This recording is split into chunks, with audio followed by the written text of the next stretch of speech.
Hello and welcome to all you Capricorns. Welcome for your monthly horoscope for July 2016, the general flavor of July 2016 for all you Capricorns out there.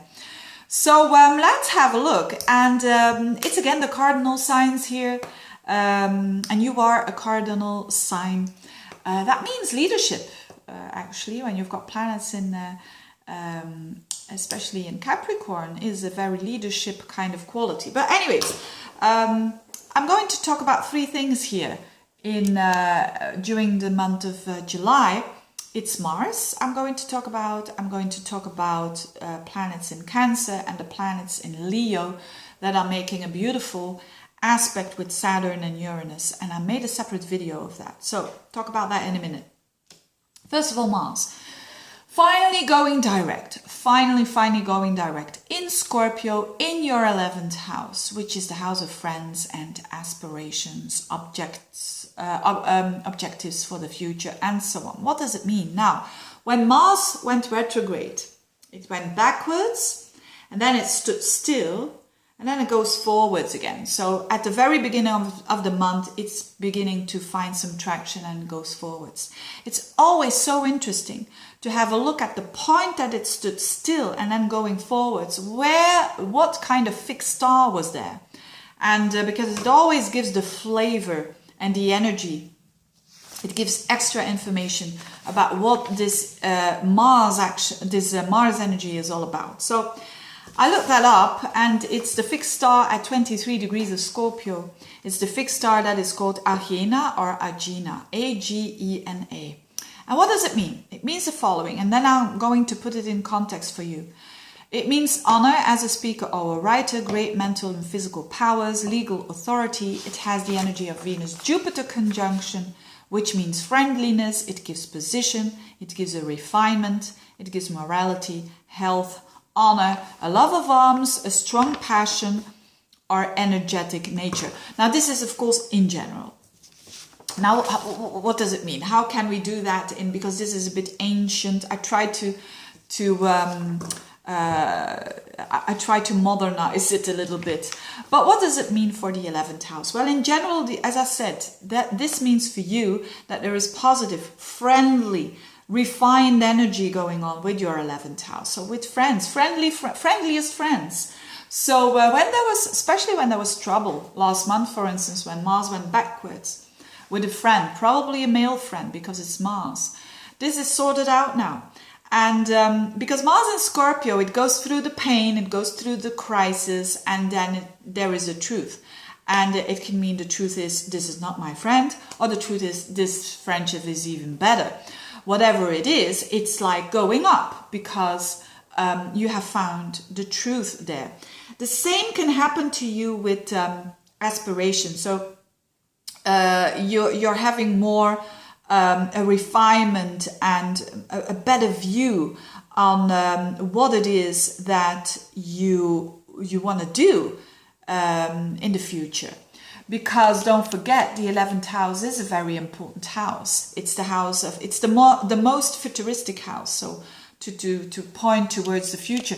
And for a Capricorn, this is really important because a Capricorn wants to take little steps, but it really needs an objective. You know, the word objectives is really Capricorn-like. You know, you hear that a lot in businesses and corporations and so on. I need to have an objective. And now it could have been that last month you have cut with an objective that you had. And now there's new ones, and that is good. That is not bad at all because it frees you up. Although it might have been a bit painful, but it heals. Because not only that Mars signifies what I just mentioned, it also trines the energy of Chiron. So it trines Chiron in your 3rd house which is the wounded healer. So it's like you're healing through this process of either friendships or either new aspirations or old aspirations that are fine-tuned, you could say. So I know this is not really a practical explanation, which is not really earthly and which probably is not really, you Capricorns are not really keen on that. But that's what the energies are. So this is an energy that goes throughout the whole month, that it is possible now to have a more realistic, profound, deep sight towards your future. And that is good because the 11th house is the house of hope. So you're gaining more hope of that, basically. So we all need hope, don't we? Especially these days.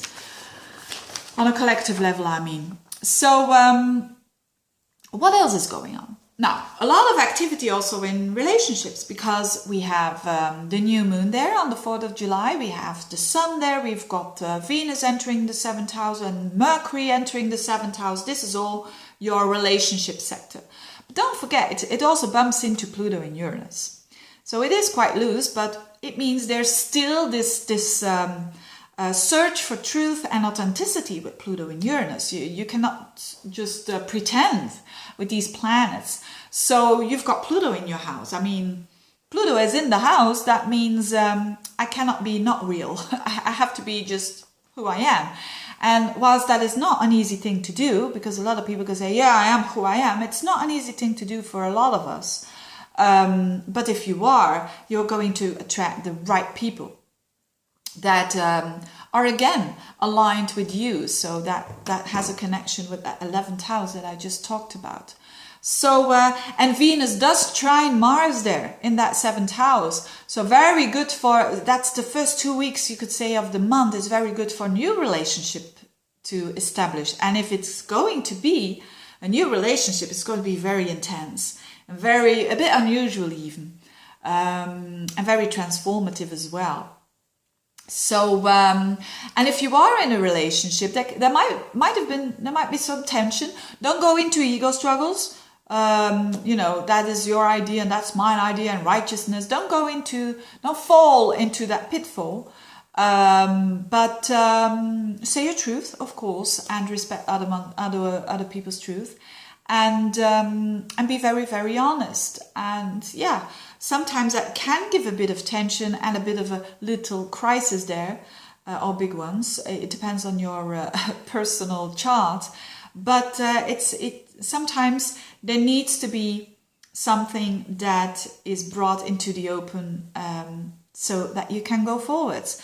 So relationships are very important, and the key word here is truthfulness and authenticity. That's the best thing to go for. But it's not, as I said, I know it's not always easy. Then the last part of the month, like the 2 last weeks of the month, all this energy shifts into your 8th house of Leo. So Venus is in there, the Sun is in there, Mercury is in there. And this is beautiful energy because this is trining with Saturn and with Uranus. That's the video I made separately. So if you want to know more about that energy, I'll put a link below. Now, that's nice, Venus in the 8th, especially Venus in the 8th, so beautifully aspected. Could mean many things. I'm going to mention some of them. It could mean that you get money from someone or something, or an institution, or a government, or whatever. Maybe a tax return. Who knows? Or a gift that is given to you that is very... yes, you appreciate it very much. It's it makes you feel valued, because that's the Leo energy.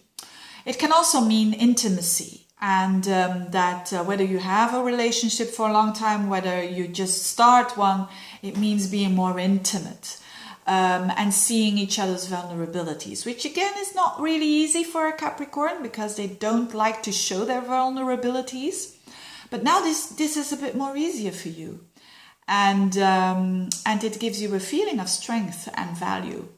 And the 8th house is also battling fears. So, but with Venus there, it's like a softening, and it's like an understanding, a softening, and it's a beautiful fire trine over there. So it might be that you had just an insight. A psychological insight, and just that insight is helping you so much forward to battle whatever it is that you are battling with. So it's not a bad month for you Capricorns. It's not a bad month. It can give a bit of friction in the relationship, but don't worry about that at all. I think it's a possibility of being very loved. With that Venus there in the 8th house. So so good aspected, because when it's bad aspected, it's totally a other story. So enjoy your month, dear Capricorns. I wish you a very good month, and thank you so much for watching as well and sharing these videos. Bye bye.